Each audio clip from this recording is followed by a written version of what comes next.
Good morning, good afternoon, good evening, wherever globally you may be tuning in from.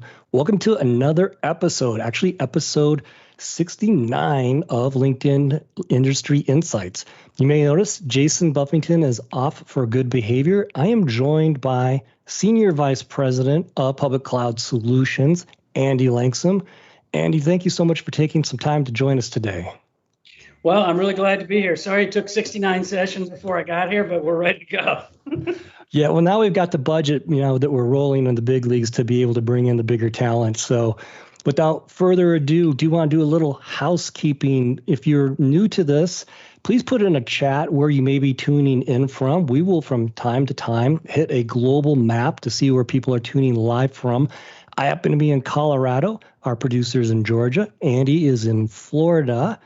We've got production assistants in Romania and RDC portions of Europe lighting up as well as rest of the world. So we'll come back and list some of that in just a short order, but do give a comment where you're tuning in from and feel free to comment or ask a question as Andy and I are chatting live. So Andy, a lot to unpack. As Senior Vice President, tell us a little bit about what you look after. And then I think once you do that, I'll be able to put a little English on top of why it's so germane to our topic today.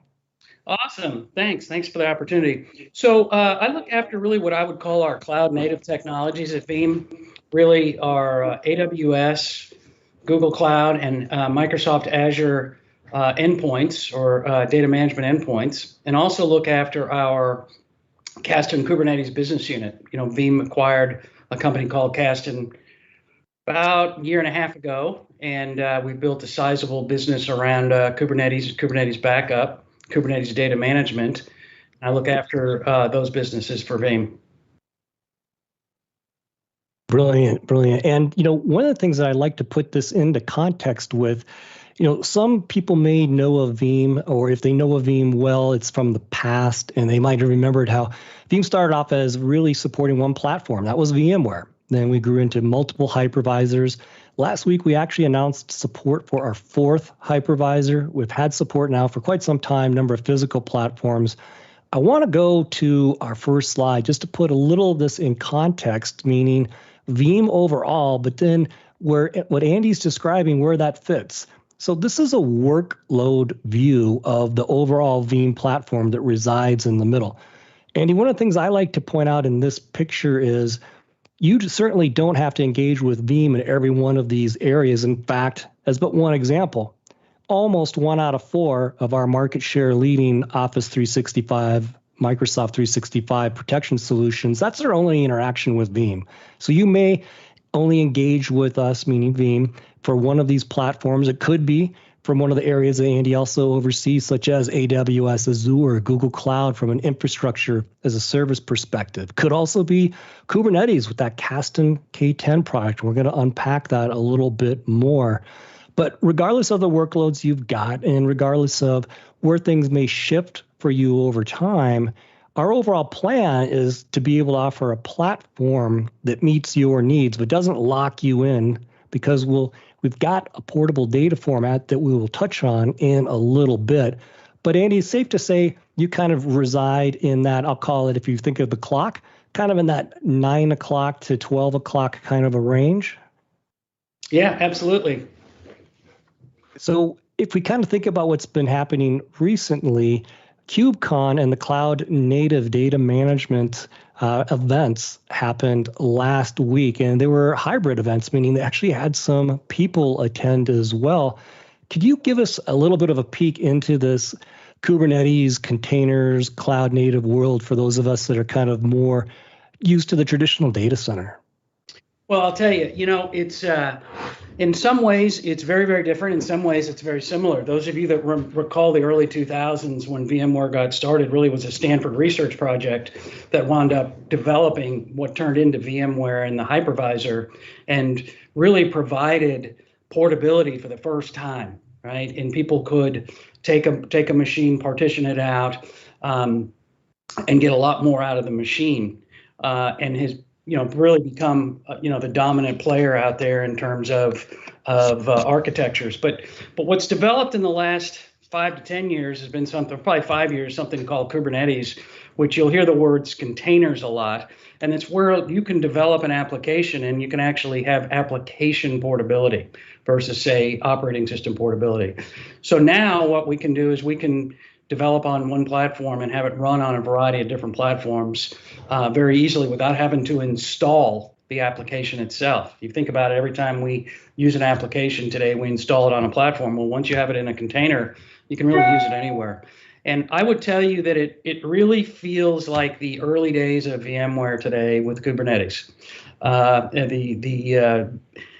It's still a relatively small market compared to something like VMware or public cloud, but it's growing by leaps and bounds. It's one of our fastest growing businesses inside the company and certainly in the market. And so Veeam has made a major investment in both the technology and resources to bring our industry leading data management skills to this area. And we're very excited about it. We were at KubeCon last week in Los Angeles.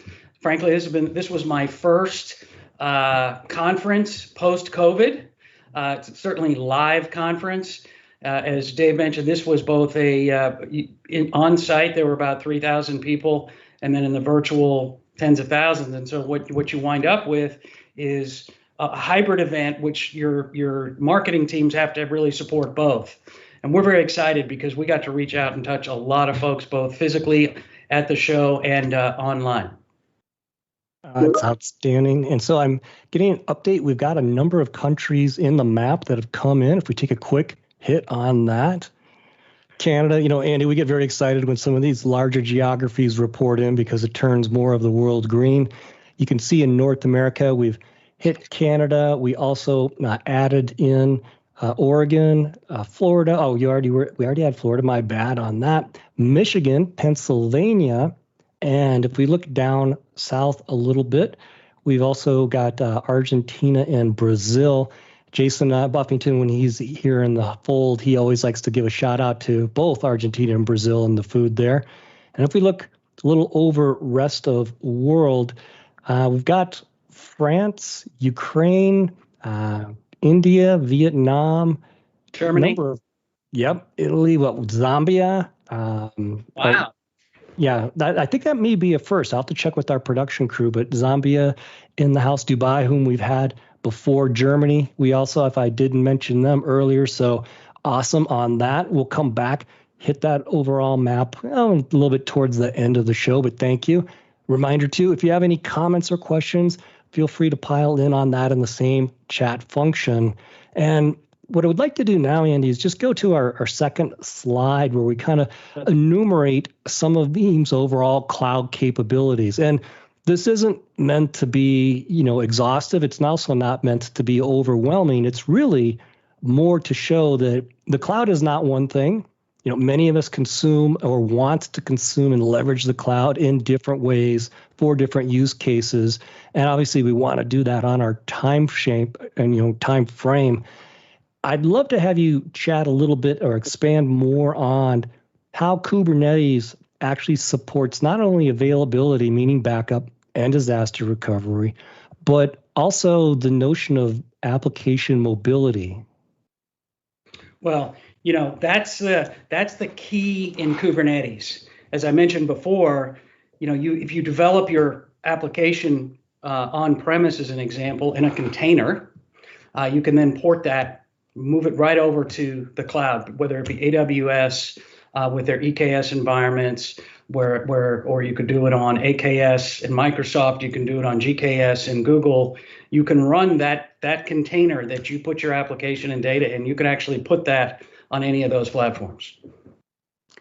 And speaking of mobility, the containers world is a little different, meaning that in Kubernetes land, a release to them has a half-life measured in days to weeks, right? It's not every 12 to 15 months a release comes out, is it? No, it's. I'm glad you brought that up. One of the things I learned when I joined this team to lead this team is we release our industry-leading K10 product for the backup of the Kubernetes world every 2 weeks. Just every 2 weeks. So we're doing 26 releases a year, if you think about it. It's pretty amazing. Wow. And how does that work? Meaning, does that automatically get consumed, or does someone have to go and grab that load, or does that just happen sort of magically? Well, we push it out, and Okay. then customers can choose to upgrade immediately, or they can wait. If there's a particular feature they want, they can upgrade right away, or again, they can wait for additional ones. So typically, new customers would get the latest. Existing customers might want to stay on because of their change management processes. But in this world, you hear a lot of the world called DevOps, where development and operations are almost one team, right? One extended team, and so they're going to kind of do what their DevOps teams tell them is best practices. There, do they want the latest and greatest, or do they want to stay where they are and then move when their change management processes allow them to do that?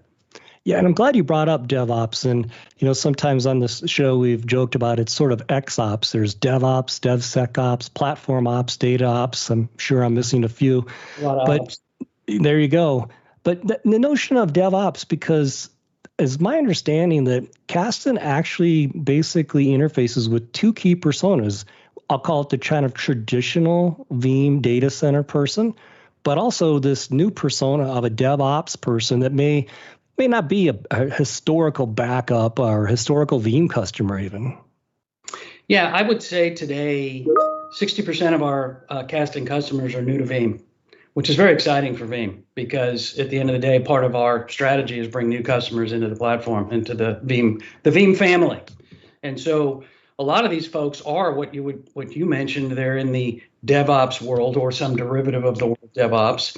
And the reality is as they're building the application in these 2-week cycles, our strategy is to build a backup into that process while they're developing the application. So when they roll it out into production, it's actually got a backup solution already built into it. And what they'll find is, Veeam builds really good software. And if you look at across our 400,000 customers, our customer sat ratings are super high. And I think we bring the Kasten technology and the Veeam ability to scale together as a match made in heaven. Yeah, and I see a lot of similarities between the two products, meaning historically Veeam Backup and Replication and K10. Very intuitive, very easy to install, very powerful, but powerful in that it allows someone to get their job done, not powerful as in like a 757 aircraft that you've got to go to school for, and you better have a team, literally a whole cadre of people being able to support. So I see there's a comment from Robert. He's giving a shout out on the guitars. I am a big Van Halen fan, so thanks for noticing that. But I think from Vincent's comment here, he says, there's a lot of ops these days. If I unwind a little bit, I did joke about how there's various ops, Andy, but let's go back to why. What is the power or the promise? In this case, let's just simplistically call it DevOps, of uniting those two. Well, I think the proof is in the actual pudding. One of the things we talked about, how we release every 2 weeks. We have this process, this release process. This is how we build the K10 product. And this is how our developers are aligned in the Kasten by Veeam business unit.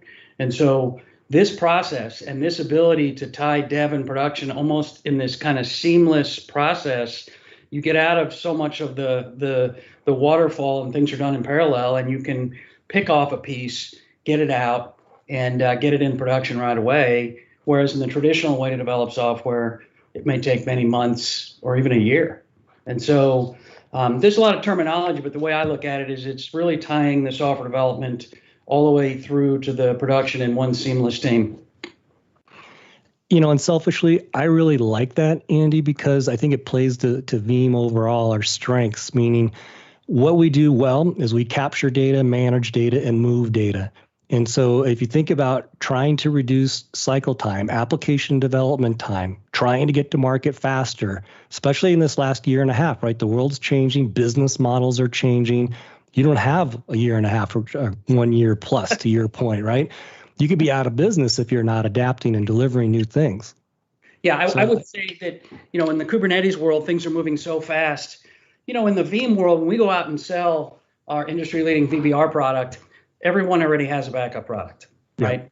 Data center backup is a mature business. We believe we have the best product, but it's a mature business, and we're in a replace backup with backup. Interestingly enough, in the Kubernetes world, people don't have a backup solution yet, right? And so when we're out talking to the DevOps folks, they're just now building and deploying these application containers, microservices, the architecture per se, and we're building backup into the initial deployment. So that's just very different than when we go sell data center backup, right? So that process is very different. What I would say the similarities are, we still believe in building a great product, giving the customer great support, and tying it all together for the customer, particularly at a data level, so they can have one portable format across all the platforms that you showed in the previous slide. Yeah, and as exciting as containers is, I'd be, not doing, well, really not only your responsibility, but Veeam's cloud overall business justice if I didn't hit this next slide, because really recently, we've been making major updates. You mentioned the update cadence in Kasten, but the last 2 years, Veeam overall has been releasing more major new products or updates than we've ever had in our company history. We have not slowed down. We revved, if you will, all 3 of our infrastructure as a service product. AWS went to version 4, Azure went to V3, Google Cloud went to version 2. Tell us a little bit, about that. And thank you, Vincent. Keep the questions coming in or comments. Appreciate that. So, Andy, some might look at this and they'd say, how are you able to release a number of products on these 3 IaaS platforms as well, and what might be the overall strategy there? Well, this is very exciting. So if you think back 18, 20 months ago, something like that, we had 0 products in this space, right? We released our first AWS product around January of 2020, maybe December of 2019, but really January 2020. And since that time, as you can see across here, we've had 9 releases, right? 9 releases in the 18-month time frame. Very exciting. And these are modern cloud native apps. What does that mean? They're built with HTML5 as an example, across the platform. We share technologies where we can. We build a kit so that we can iterate quickly for the common things on some of these platforms, and some are different, right? But at the end of the day, the whole strategy here is we have 400,000 customers using our premier VBR product, Veeam Backup and Replication. What these technologies were developed was we can now extend that on-premise VBR into the cloud, into the public cloud in this case, whether it be AWS, Microsoft Azure, Google Cloud, right? And so we can extend VBR using our VUL licensing right into that and give you the same interface that you know and love, and be able to move the data where you see fit. We also have these what I would call endpoints in standalone fashion. If you're a customer and you're only running in the cloud, right, and you have only cloud native workloads, well, we have a Veeam Backup for AWS as an example. We can take your EC2 snapshots, move them over to S3, or if you want to save even more money, move them over to Glacier or Glacier Deep Archive, moving from 2 cents, 2.3 cents, all the way down to like 0.9 cents. Or 0.09 cents. The costs are amazing. And so one of the things about the cost reductions are amazing. One of the things that's exciting about these sets of releases is really focused on cost control, cost management. People know you don't save money by moving to the cloud necessarily. You gain flexibility. What we now do is offer you the ability to use the archive or deep archive capability on each of these platforms for the ultimate in cost savings. Along with adding additional features like an AWS, support of EFS now, support of more and deeper key management systems. In the Microsoft Azure space, we're very excited because we're actually supporting Azure SQL in a very high performant way, to give you those backups with much more granularity than native. And ultimately with Google Cloud now, the big story here is, in addition to archive, but it's also you can manage it from the Veeam console like you could have previously with AWS and Azure. So really what you're seeing is the depth and breadth of what Veeam offers in the data center extended into the public cloud with that interface, with that ease of use, with the scalability and support that you know and love from Veeam. Yeah, what I like about what you described, Andy, is these components can snap in if it makes sense for you. But I always like to joke that, we've all heard of software suites. And my joke in the past is software suite was sweet for the salesman because you had to buy three things to get one thing done. That's not the case here, though. It can be a standalone component, or to your point, because there's a common data format, because there is common management. If you do have more of the Veeam platform, you can manage and move share data across that. So it's actually an anti-lock-in statement. And I like how we've been releasing things multiple times a year. To your point, not only broadening out the cloud native experience, it's not a lift and shift. We didn't take VBR and then run it in a cloud instance. It looks like a cloud tool. It protects cloud native platforms. It leverages cloud native security and authorization mechanisms. And on the flip side, from a Veeam perspective, we're doing things like now two-click restore to Google Cloud. We have automated tiering, archiving, if you will, to Google Cloud, complementing what we already had with Azure, with AWS, with the ability to transform data to Hyper-V, now Azure AHV as well. So if I kind of double click a lot on this now from a software as a service perspective, I know it's not directly your area, but I'd be remiss because it's in the cloud wheelhouse. Yep. If we made an announcement last week, what's the second major SaaS platform we're going to protect? SFDC, probably an application pretty much everyone's heard of, Salesforce.com. Yeah. We're really excited about that. If you think about it, we have built and grown to the fastest growing and largest provider for Microsoft SaaS Office 365, now known as M365, I believe. Yep. And in our most recent release, we backup copy to object out capabilities. Allows you to save money, data separation, support the Veeam, the Anton famous 3-2-1 rule, and really scaling even more to the enterprise. We've announced that we're going to bring this type of capability to another SaaS platform known as Salesforce.com that is, just about one of the most prevalent applications you'll find in any company today. Every company that has a sales team. Yeah, and talk about mission critical data, right? It doesn't get more important than that. And, I'd be remiss even before hitting on Salesforce if I didn't mention that one of the exciting things on the cloud IaaS offerings is when we say something like we just went to version 4 of AWS and we went to version 3 on Azure and we went to version 2 on GCP, it's very important to say, what just happened GCP version 2 does not look like years ago or year plus ago AWS version 2, meaning we are more aggressively pulling into each release. It's not that Google Cloud V2 is just now inheriting capabilities we had in AWS V2. V2 on Google, it looks a lot more like a version 3 platform did. That V3 of Azure looks closer to actually what V4 of AWS looks like. We're pulling things more downstream much more rapidly, which I think is important for people to know. And I'll bring that back in context on Salesforce. So we will be offering a Salesforce solution. We announced it last week, but it won't be your typical version 1 product, meaning we internally developed a product within Veeam.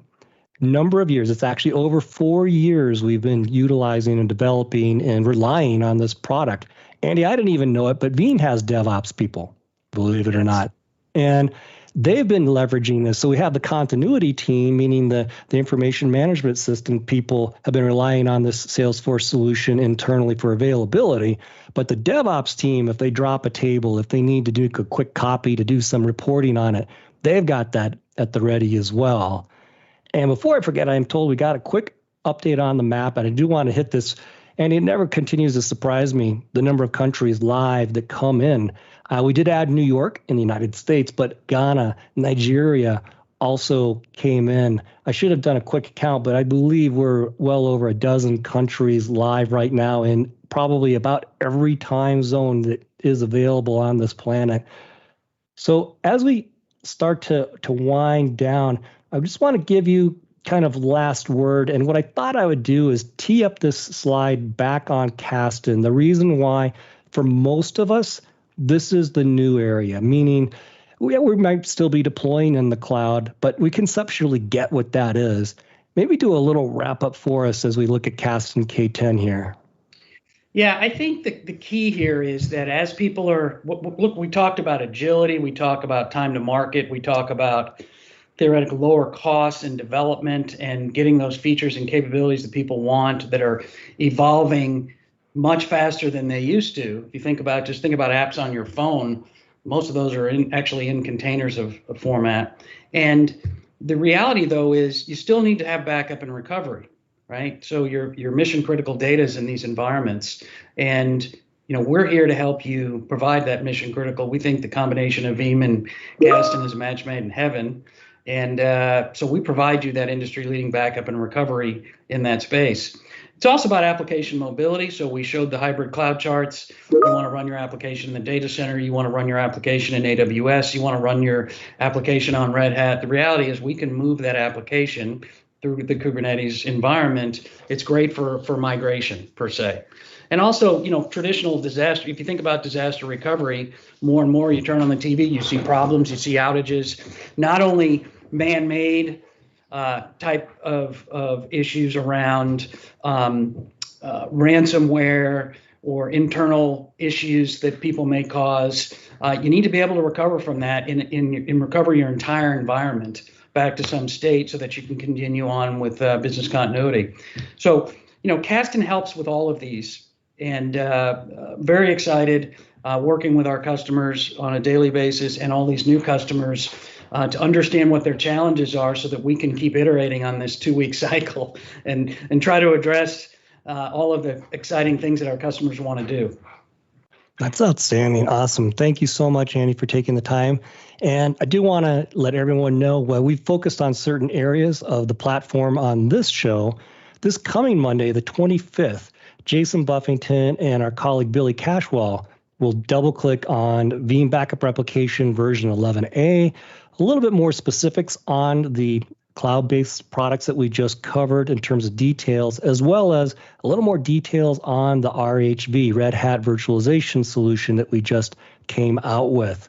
So I will be off next week, but Billy will be sitting in and having a good conversation about the rest of the portfolio. Also do want to mention, we came out with Veeam On Update last week. I know we're all kind of virtual fatigued. This was a very concise, short 4 hours, or you can easily pick and choose. It's 4 hours total, but half of that was partner content, 2 hours really for data center people. And obviously you can look at just the sessions that are of interest. Did show these live in the different theaters last week, but it's available on demand now. I do believe that the $25 gift card may have been only during the live show, so apologies for that. But we made a number of announcements. We gave a number of demonstrations. Andy, Veeam people, they love seeing our demos, and our product technologists like Rick Vanover, Melissa Palmer, Michael Cade, Anthony Spiteri, David Hill, Corinne Bissett, and others. They do a great job of letting people see the technology that we're talking about. So it's not just death by PowerPoint. Encourage everyone to check that out. Super thanks to Andy for dropping by. Encourage everyone to stay safe, stay positive, and we'll see you on the next live stream. Thank you all. Take care.